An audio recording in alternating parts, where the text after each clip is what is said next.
एकीकडे मैत्रीचा हात तर दुसरीकडे न्यायाची मागणी। भारतासमोर एक राजनैतिक पेच निर्माण झालाय। एकेकाळी बांगलादेशच्या पंतप्रधान असलेल्या शेख हसीना भारतात आश्रयाला आहेत आणि ज्या देशावर त्यांनी राज्य केलंय तोच देश आज त्यांना फाशी देण्यासाठी भारताकडे त्यांची मागणी करतोय। बांगलादेशच्या कोर्टाने नुकतीच शेख हसीना यांना फाशीची शिक्षा सुनावली। पण हे प्रकरण इथपर्यंत पोहोचलं कसं? बांगलादेशमध्ये एवढी उलथापालथ का झाली? शेख हसीना सरकार का पडलं आणि यावर भारताने काय भूमिका घेतली आहे? चला आजच्या व्हिडिओच्या माध्यमातून जाणून घेऊया। नमस्कार, मी भक्ती आणि तुम्ही पाहताय आवाज मराठी। या सगळ्या घडामोडींची सुरुवात झाली ती जुलै 2024 मध्ये।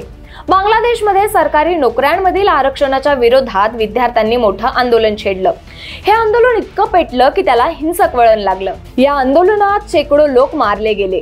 आंदोलनाला आवर घालण्यात शेख हसीना सरकार अपयशी ठरलं।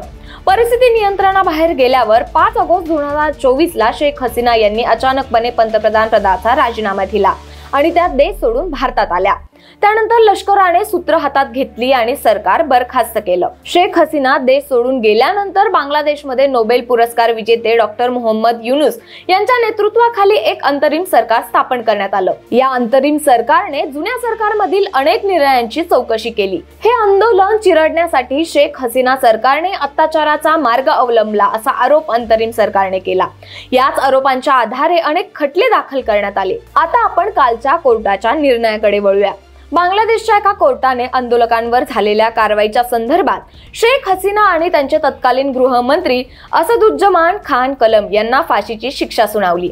या दोघांची बांगलादेशमधील सर्व संपत्ती जप्त करण्याचे आदेश कोर्टाने दिले आहेत। शेख हसीना भारतात असल्यामुळे बांगलादेशच्या कोर्टानं शेख हसीनांचं प्रत्यार्पण करण्यासाठी भारताकडे आग्रह धरलाय। प्रत्यार्पण म्हणजे एका देशातील आरोपीला कायदेशीर प्रक्रियेद्वारे आपल्या देशात परत आणणे। यावर भारताने खूपच सावध प्रतिक्रिया दिली आहे।